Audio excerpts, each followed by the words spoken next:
Warning! I can't show half this chapter on screen. What's up, guys? All here, and here we are to do a breakdown and review of chapter 140 of Four Knights of the Opera. We're into the weird stuff. Like, let me be completely honest with you. I'm gonna let you from round start before we even hop into the review itself. Nagaba's weird. I can't defend him. I can't defend him. I cannot. I simply refuse. I cannot. He's weird and he's vague. And that in combination is like one of the worst combinations you could ever have. But you know what the sad thing is? Simultaneously, he is some of my favorite character writing, period. And he's made me like characters way faster than I ever thought was humanly possible.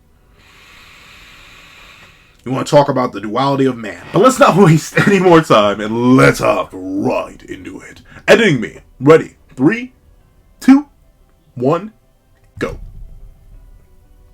What's up, guys? That guy with a pencil here. Fun fact, I do happen to have it on me and keep it on me at all times. And another fun fact.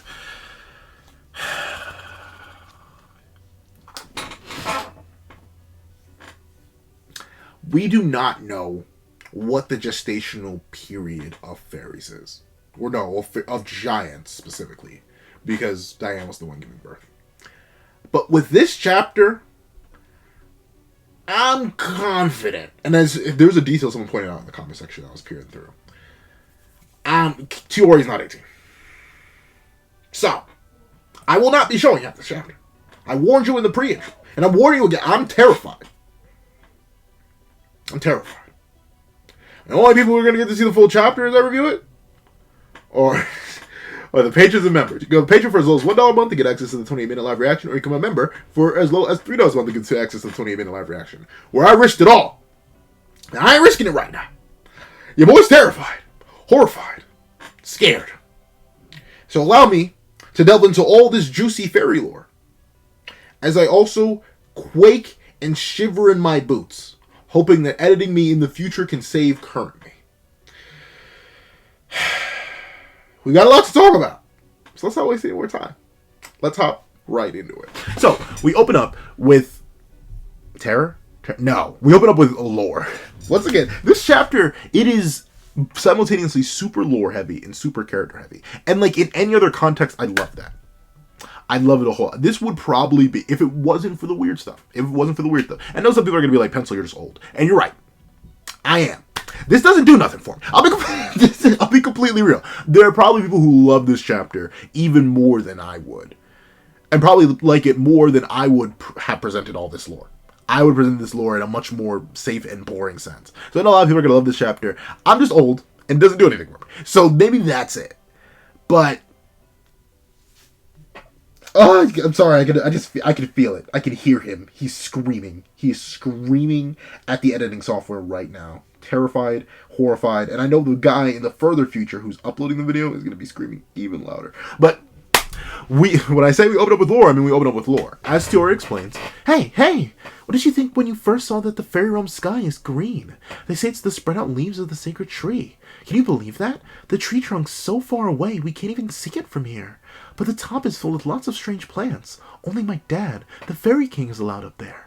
So, couple things. Number one, unless someone bursts a hole in that canopy, we are not seeing the sun. I don't know why Nakaba keeps holding my celestial bodies from me. Like he keeps them held hostage. I don't know why. He's very adamant about it. I don't know. It's consistent. We visited 2 separate realms created by the deity so far in this manga. And 2 separate times, we've been given an excuse for why we don't see a single celestial body. It's too late, Nakaba. In Cursed by Light, which you wrote, you already showed 2 moons in the demon realm. And a star. Nakaba, stop holding back. Nakaba, in his side thing, you already revealed that Camelot has starry skies. In some of its pocket realms. It's already it's multi-solar already, Nakaba. It could well be, depending on the scale of the starry sky, it could be galaxy, Nakaba. It's too late. You can't walk this back, Nakaba. Stop being a coward. Stop hiding from me. I know what you're hiding from. You can't hide behind this, Nakaba. I will keep asking for it. Heavens forbid if we visit the celestial realm and I still don't see a star, I'll find you. I'll find you.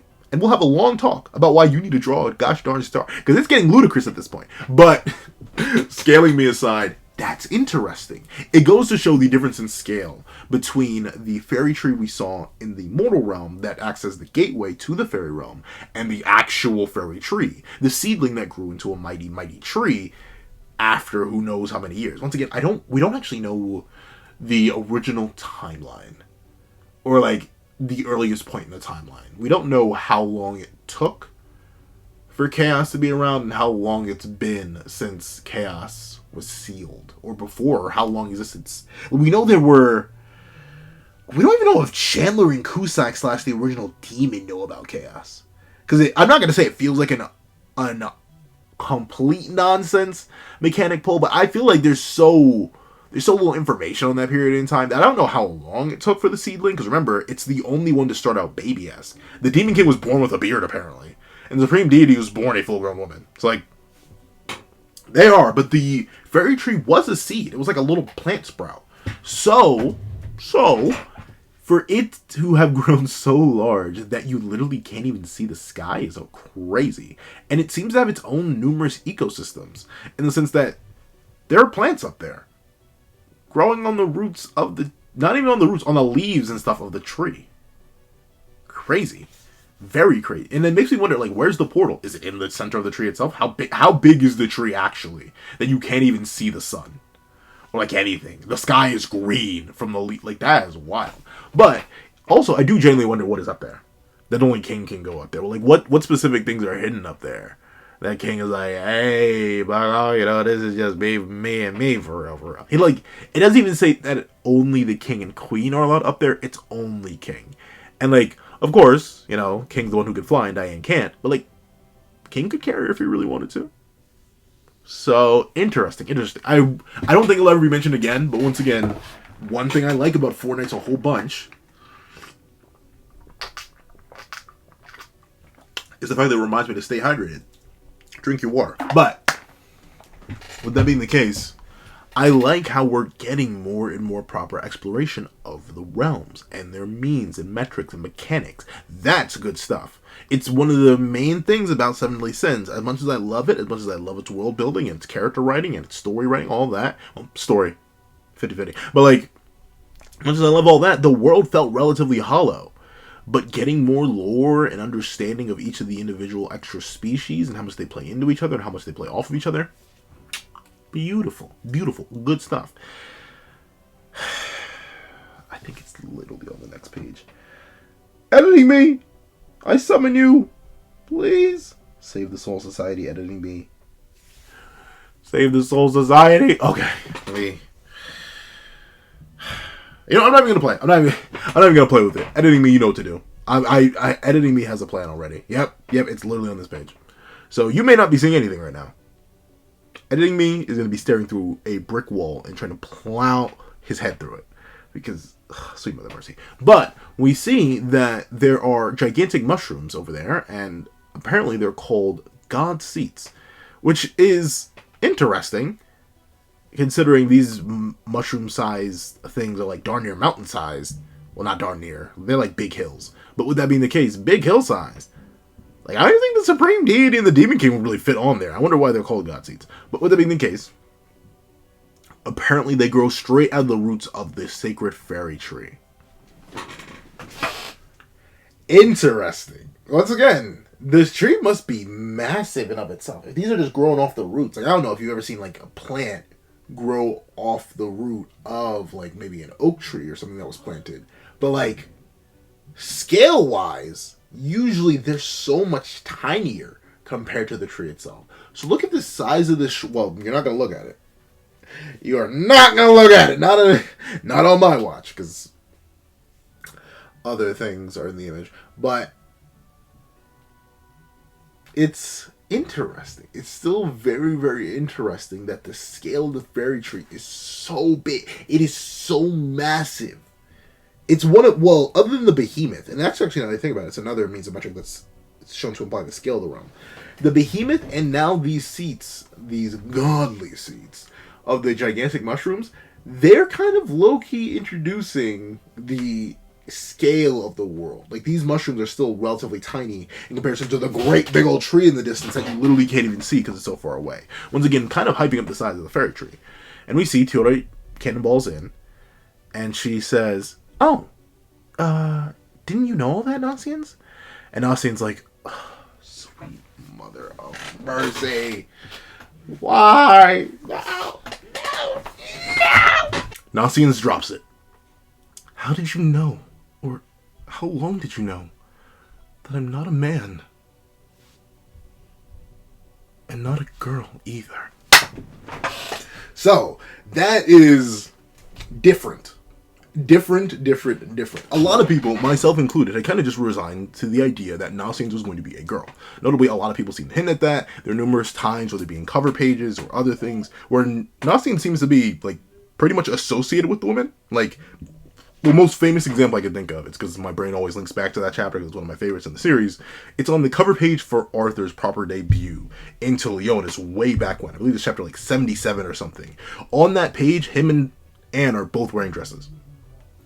That's the clearest one. And, like, he's the one of the modern crew to, like, emphasize with and, like, completely and consistently link up with Anne and follow her ideas and her instructions, which a lot of people took on as girl-to-girl stuff, plus the longer hair, plus the eyelash. Like, a lot of the cases were pointing to Nasians being a girl in a lot of the fandom's eyes. Heck, I believed it, too. I didn't really ever mention it hard, but you can always see. I always put boy with question marks after it, in quotations and parentheses, one way or another. I was very questioning of it. But this is a very interesting way to take it. Nasians is not applicable. You ask Nasians what their gender is, and they have to say yes, because they are neither. I'm not sure what to call them, though. I guess legally speaking, they're literally non-binary, as they are both yet neither. Like, they don't have anything. Like, that's a thing. And once again, I'm going to dive further into the chapter to further explain why this ends up being the case. As Tiore explains, "Oh, don't kid yourself. It was easy. You always bathed by yourself, Nasi, so I peeked in one time." And Nasi has actually asked, "You looked in on me?" She's a horrible person. I'll be real. Like, I've been trying to like Tiore. I really don't. I'll give it time. Like, I'm giving Tiore the same kind of, like, I'll let her cook. I'll let Nakaba cook as I do with Guinevere.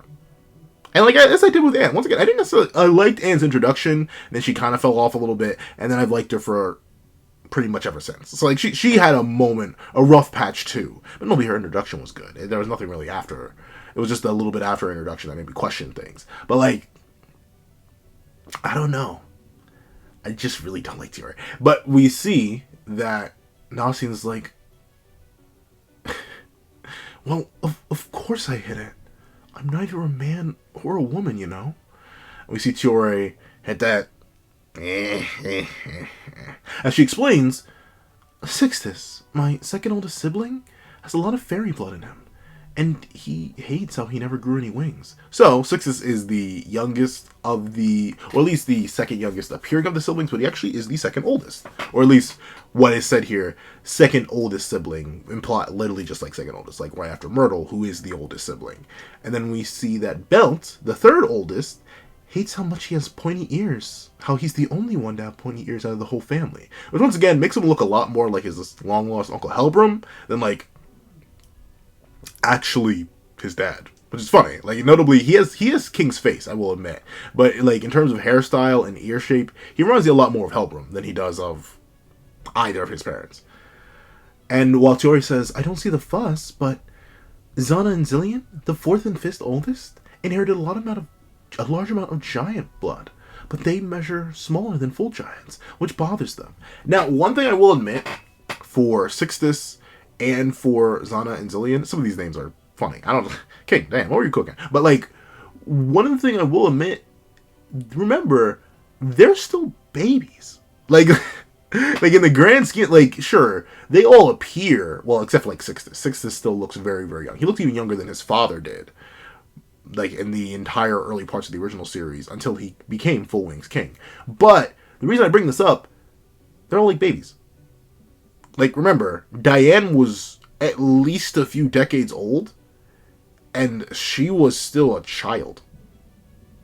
Like, child. Like, she wasn't even a teenager by the point that King spent, like, what, 50 years with her, or 40 years. I forget the exact number, but I specifically remember they met a gentleman when he was like in his prime or in his younger years, and then like multiple decades passed. The guy had kids and everything, came back with white hair, and King and Diane look no different. So I'm wondering why they're so worried about their age or their appearances when realistically none of them have reached the point where the age really matters. Because like, assuming the best case scenario where Diane did just have septuplets and they were all just born one after another after another after another after another, and like they're all right on top of each other. They're called first through seventh oldest because it's the best way to differentiate between them, but they're all septuplets. They're at most 18, if not lesser. I'm trying to calc the math. I forget what the exact number would be, but I know Cursed by Light takes place 6 months after the battle with the Demon King. But I know Tristan is, like, Elizabeth's not even pregnant during Cursed by Light. I mean, Tristan wasn't born, and that means Lance also wasn't born, because I don't think Elaine is pregnant in that movie either. So, like, there is a little bit of confusion on the timeline, but I don't think any of these characters can be older than 18, right? In the grand scheme of things, they're, like, not even babies yet. In the sense that, like, if we were to scale their lifespans to human lifespans, on either spectrum of their two species, both giants and fairies are extremely long-lived, especially royal fairies. They're, like, a month old, maybe? For 18 years? So, I get why they're worried, because they're consistently have people to compare themselves to, right? Like, he's in the Sixis, I'm gesturing the things, even though I know I'm not showing parts of this chapter. But Sixis is in the fairy realm, he's consistently seeing fairies with wings, and at least Belt, he seems to be consistently seeing fairies with rounded ears, just like the rest of his family.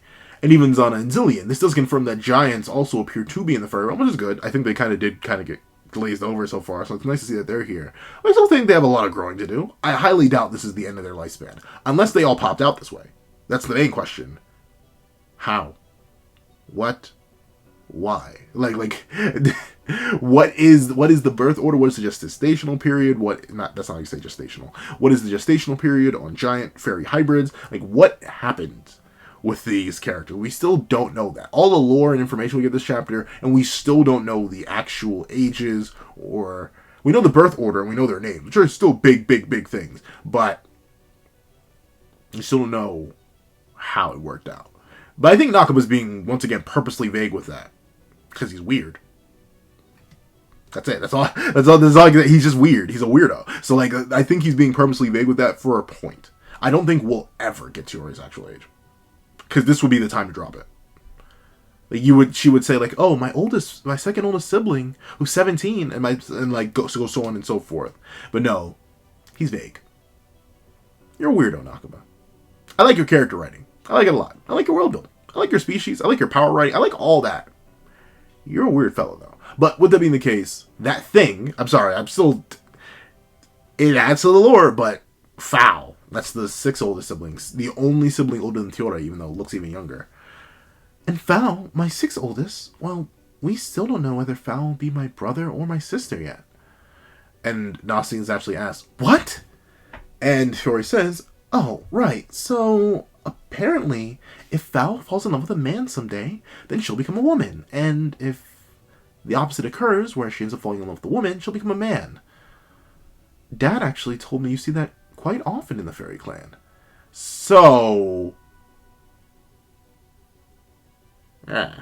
It's still, this is a new addition to fairy lore that is specifically excused for not breaking canon, is because it's common. Of course the royals would be an exception to that. Because the immediate thing when I first read this in the live reaction, which you can check it over on Patreon, or you can remember for as little as $3 a month to check it out right here. But the thing that immediately ran through my mind was like, wait a minute. But King, Diane, not King Diane, but King, Elaine, Gloxinia, Gerharde, Dahlia, like they were all born gendered, weren't they? But note, it's only, you see it fairly often. It is not the standard. So you can still be born gendered, but there's a chance that you aren't born gendered. Which, once again, makes more sense, kind of, if they're a pure fairy. I don't know why Foul works like that, though. Like, That's interesting. Like how much, and notably, they seem to be more giant than fairy in the sense that they are rather large, despite looking like a thumb. So I don't know. It's strange stuff, but interesting mechanic. And I guess once again, Val's just like Nasians, where they don't really have anything. But the thing is, though, I guess Tiore wasn't like that, and I guess Val is the only one of the siblings who was like that, because no one else is mentioned either A, have a love interest, or B, have a locked, or no, an unlocked gender. Well, I guess no, it would be a locked gender in the sense that like it's like the Smash Melee character reveals where it's like, oh, who is this? Like we don't know yet. So interesting. We see Nasians be like, fall in love with a man and you become a woman, and vice versa. I've got to be tweaking. That's a strange tale. But we see Tiore say, no, it's not. At least not to us fairies, which is once again interesting. Notably, it is established loosely in the original series. And I say loosely. Once again, Nakaba is being very careful to not hard lay anything down so we can make up whatever rules later. Fairies are born from flowers. Like, I think he mentions that in the Q&A and in the manga. Like, the king, Gerharde, Elaine, Dahlia, and Gloxinia, they were all born directly from the Great Fairy Tree. They are plant babies. Poison Ivy would be so proud. But, like, with that being the case, interesting. So I guess that confirms that any fairy can just have kids if they really want to. Interesting. But with that being the case, we see Nasians be like, what? Wait, are you saying? But I'm human, you know? And we see Tiore naturally, I'm sorry, you still probably aren't seeing anything. I'm still scared. But with that being the case, we see Tiore say, why do you say that, huh? You human... Because humans picked you up? And we see Nasians go, no, that's not what I meant. I mean, I can't even fly at all. Only for Tiore to hard counter, oh, flightless fairies are super common. And I wouldn't say super common. We've never seen a flight. Actually, no. The little gremlins, little shapeshifters, technically count as flightless fairies. And I don't think Puck has wings, so there's two right there. But like notably in the original series, every single fairy we see flies. Like the only weird exceptions are now Nasians, I suppose, and Lance, who has the ability to enable flight, the transformation, but he himself cannot fly in base. Weird. Very weird. I still wonder if he's going to be able to unlock that ability, because that is he's the only one who can't fly freeform without changing his form drastically. Like, unless he can only partially transform and, like, just spawn wings to take care of the flight aspect, it's kind of weird that he can't fly. But with that being the case, apparently flightless fairies are common. I don't know. That seems like a massive disadvantage, though. Like, imagine if you were born into a society of people who can take to the sky at any moment and you just can't. Like, sure, you'd be able to find ways to keep up, but you'd be at a massive disadvantage from birth, which would kind of suck. But we see that Nasians is once again challenged immediately as she asks, oh, and didn't you say you're feeling healthier since you came to the fairy realm, Nasi? And Nasians is like, yes, I did, but... well, that's strange here, you know? Because normally a human wouldn't be okay trying to live here at all. And Nasians actually asks, why is that? And Tiore explains, somehow, I don't know how this has not come up over the past 2 years. Like, it's for plot reasons. Like, I get why. But, like, crazy how Nasi was kind of just chilling and never asked any questions. But we see that it's revealed because the air in the fairy realm is thick and sweet and actually bad for humans. It may not end you, but spend too long in it, and it causes dizziness and asthma. It makes you frailer. Meanwhile, remember, Nasians has only felt stronger, which is interesting, very, very interesting, as it's declared. So, if you ask me, Nasians, and note she doesn't say Nasians here. She doesn't say Nasi here. She says his full proper name. She's really messing with him, as she says. So, if you ask me, Nasians, there's no way you're not part of our fairy clan. That's low-key creepy. I don't know. Once again, Tiore's weird. And not in like I say not in the good weird way, but legit, not in the good weird way. Just weird. Very strange. Nakaba. Drop the ages. Stop playing with me. But what that means, like, because I want to know how much I can chalk up to, oh, there may be some like sinister underlying character stuff going on here that could play in like the future. Maybe Tiore being a little bit more insidious than what was immediately implied by her more playful nature. Maybe the playful nature is more of an act or like a coping mechanism. But at the same time, she could also be 5. Because I think Tristan's 13 in some of Tristan's origin. 5 years since that. He's 18 now. But with it being the case, Nasians is basically inducted into the fairy clan. He is indoctrinated. And he says, me? A fairy? That's nuts! I'm sorry. Kingdom Hearts had to sneak in somewhere. But we see that Chiori's like, that's why the humans who visit the realm have to take those Mullen pills on a regular basis. So, what this also ends up... well, let me get through the rest of it before I mention what this also ends up confirming. Mullen? That herb's an astringent and tranquilizer. It holds back asthma and coughing, too. And we see Chiori saying, the mullen that grows here offers some sort of resistance to toxins in the harsh environment. Which is interesting. Very interesting. And we see Nasians realize, oh, was that what Myrtle took earlier? A mullen pill? Now I get it. That's why my poison didn't affect him that much.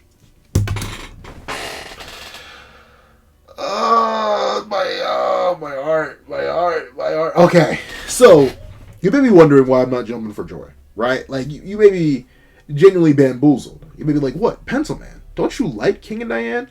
Aren't you happy that they now have another child? Aren't you happy that Nasians now has potential to be even more swole than they were already? Yes, but the main issue with Nasians being a Cayenne Kid is the same issue that Meliodas has, that Elaine has, that King has, that Diane has, that the rest of the septuplets have. Like, if Nasians truly is a Cayenne Kid, he can't visit Camelot. It explains why he's not there now. Halfway because he's watching Lord Percy, and two, because he may not be allowed in there. Remember, the anti-human barrier exclusively blocks every single person that doesn't have at least a few drops of humanity in them. Tristan's able to sneak in, presumably, because he's part human. Same thing with Lance. And there are outliers like Gother, who aren't biological at all. They're magically functioning dolls. But Nasians, if he's really confirmed to be a Cayenne Kid, which is what this chapter, essentially says it without saying it. Like, it hard implies that Nasians is a Cayenne Kid. With that being the case, it kind of just locks Nasians off from the rest of the major plot, which in my opinion is unfortunate. I really like Nasians as a character, and I'd love to see him do more, but like, unless they take... That's the thing, if they take down the non-human barrier, then there are going to be questions of why Meliodas isn't running in there. Or why King and Diane are running in there. Everyone else could, though. Like, Elizabeth could go in, Bond could go in, Gother could go in, we've seen Gother. It's like, everyone else, it's just those three plus the Cayenne Kids, which would now include Nasians if he truly is a Cayenne Kid, that would not just limit his potential, kind of just knock it out.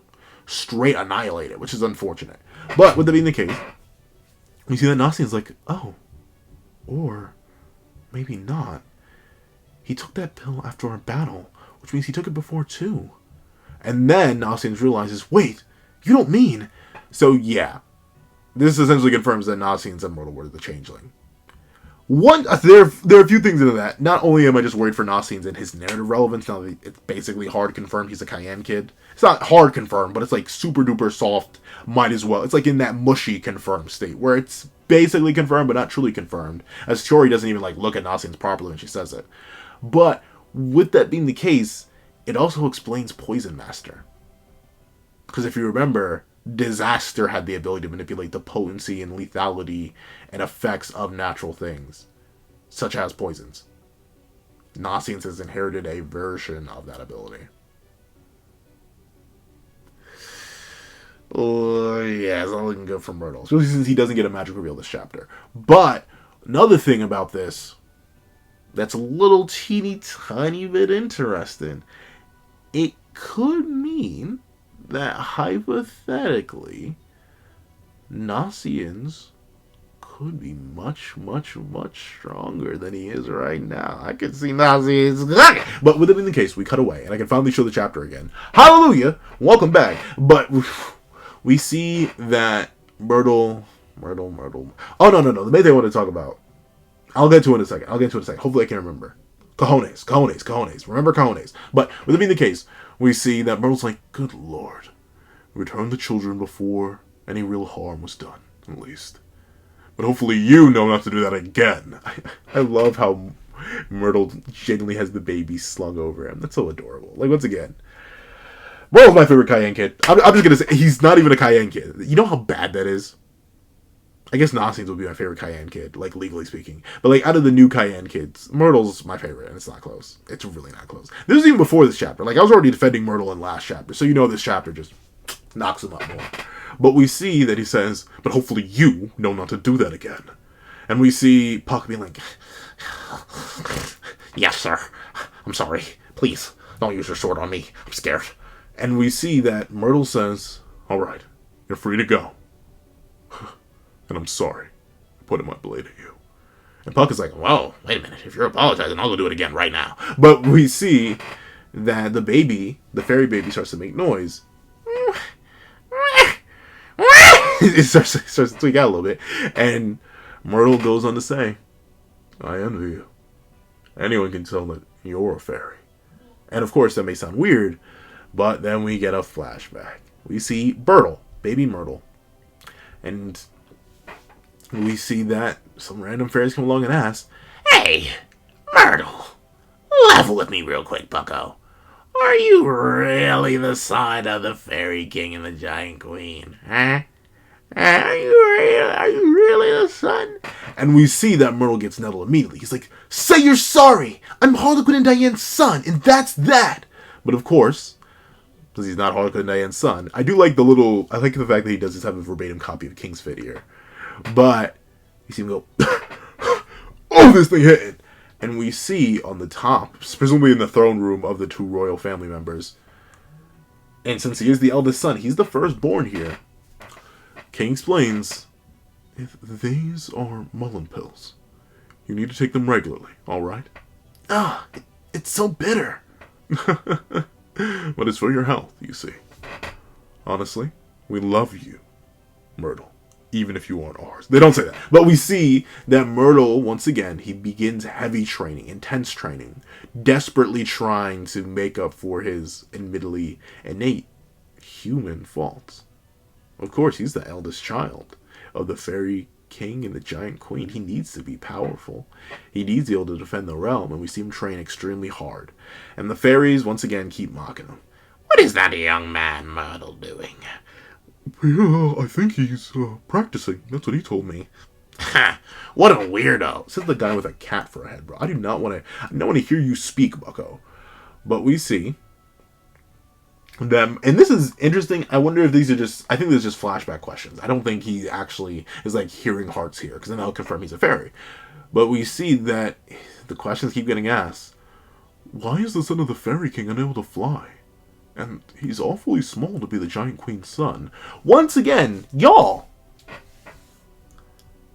I know Myrtle's basically human, but like, y'all, he's still a baby. Like, especially in this, I'm not sure how old he's supposed to be here, but he's clearly not the age he is now. So he's likely, like, maybe 15 at most in this image, maybe 16 if you want to assume that. Of course he's not that big yet. Like, your king didn't have wings for forever. Of course he could fly still, he could still levitate. But, like, still, he didn't have wings ever. For, like, literal hundreds of years. Like, what, get off Myrtle's case. But we see that, hey, no matter what he may say or what he tries to hide, those words, they cut deep. And we see that King and Diane, once again, they go in to comfort their baby. Don't push it too much, alright? No need to worry about what other people say. And we see Diane, once again, I think they're just verbatim the best couple. Like, out of the three confirmed ones, I like Mel and Elizabeth, but like, I like the story of their suffering more than I like them as an actual relationship. I'll be completely honest. And once again, Bond and Lane is just weird to me. I know. But Pencil, she's legal in all terms. I know. Pencil, what? You don't like petite women? Not for me.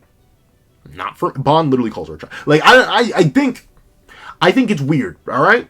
And I think what I think is extra weird about it. Nakaba had the perfect time and the perfect excuse to do what he did with King. He scaled up King to be an adult most of the time. Now, with full wings. He didn't do that with Elaine. Why? Like once again, it's the ever consistent conundrum with Nakaba. Where I'm confident he's just weird for weird's sake.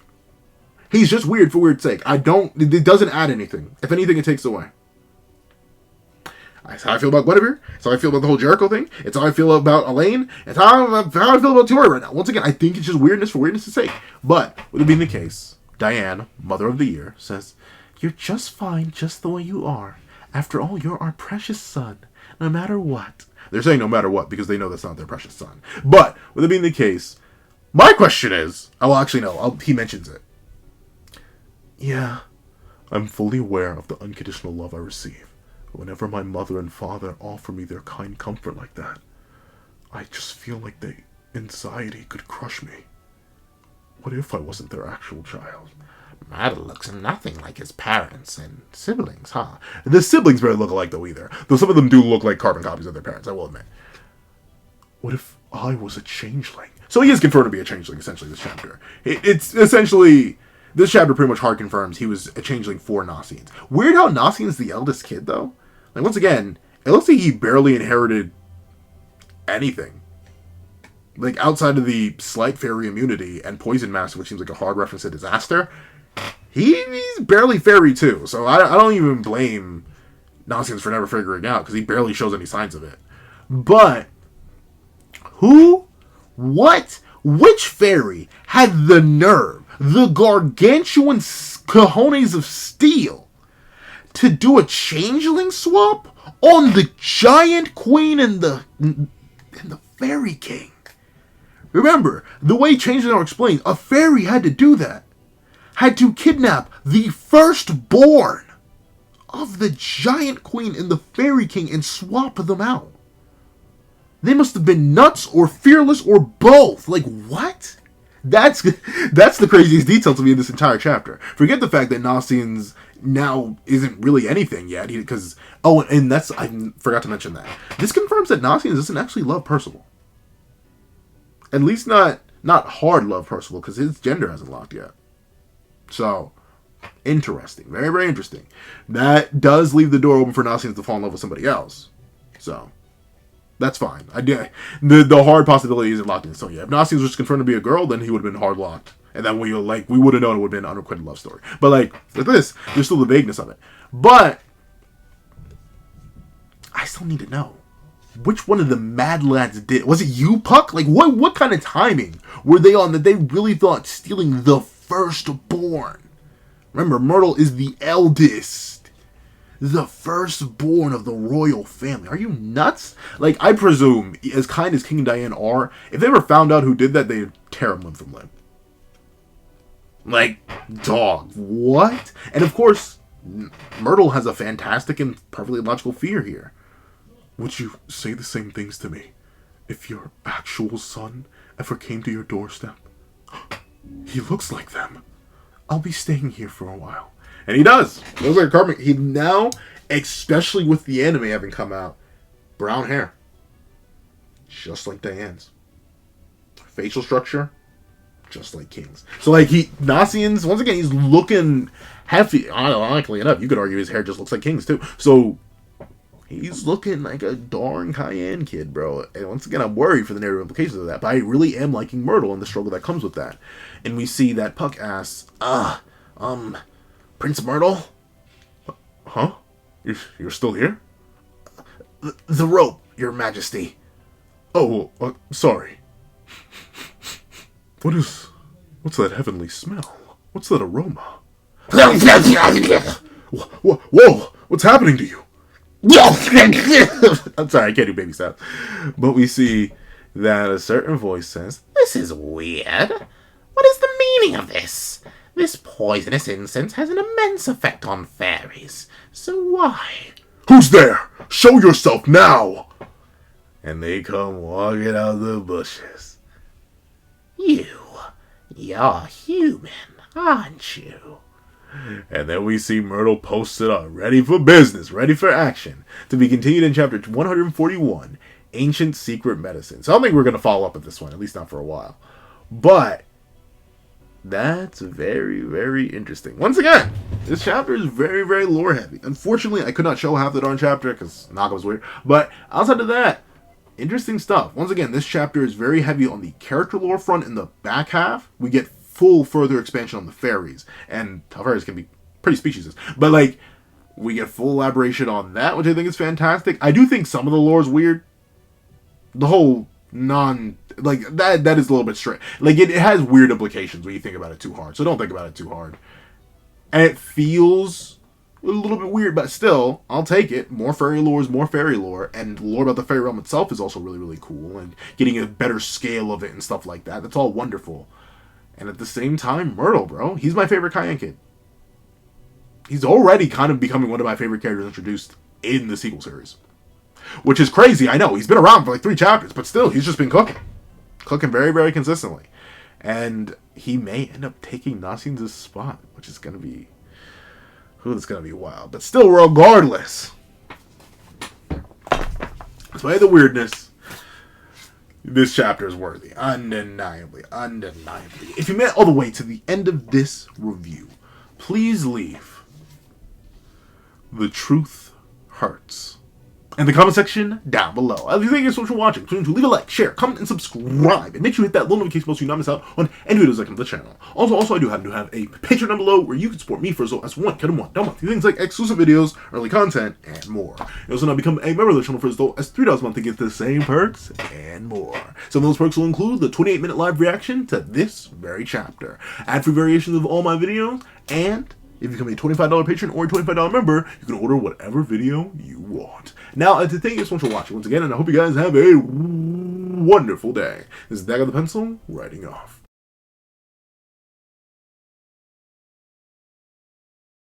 I'd like to give a thank you to our $3 members: O'Connor Plays, Greyhound, Kids Void, Astro, and Red Wolf 4765. I'd like to give another thank you to our $5 patrons: Victor, Steron, Sean, RNG Master, Midnight Lord 21, Kevin, Jermaine, Igneal, EHAC1. And I'd like to give another thank you to our $7 members: Autumn, Mornings Lazo, Jan, Toma. And I'd like to give another gargantuan thank you to our $10 member, Jay Warrior. And I'd like to give another thank you to our $2 $10 patrons, Joaquin and Item Okami.